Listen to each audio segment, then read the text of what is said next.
فکر و نظریے کی عکاس،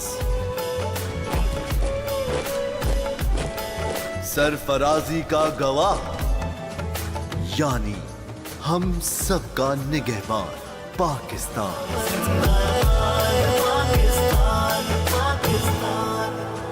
خبر شامل کرتے ہیں پریس رپورٹر حاجی محمد عرفان لطیف کا سوال وابڈہ اہلکاروں کی مبینہ غفلت۔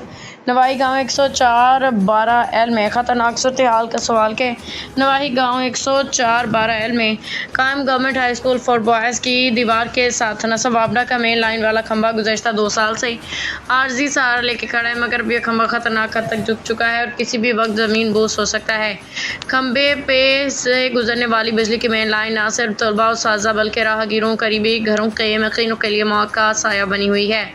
مقامی مکینوں کے مطابق متعدد بار زبانی تحریری شکایات کے باوجود وابڈہ حکام نے کھمبے کی مرمت تبدیلی کے لیے کوئی عملی قدم نہیں اٹھایا، اور علاقہ مکینوں نے سخت تشویش کا اظہار کرتے ہوئے کہا کہ اگر کھمبا گر گیا تو کسی بھی لمحے قیمتی جانوں کا ضیاع ہو سکتا ہے۔ انہوں نے وابڈہ کے اعلیٰ حکام سے فوری ایکشن لینے کا مطالبہ کیا تاکہ کھمبے کو ہٹا کے محفوظ مقام پر نصب کیا جائے اور بچوں سمیت اہل علاقہ کی زندگیاں محفوظ رہ سکیں۔ علاقہ مکینوں نے یہ بھی کہا کہ اگر بروقت اقدام نہ ہوا تو وہ مجبوراً احتجاج کا راستہ اپنائیں گے۔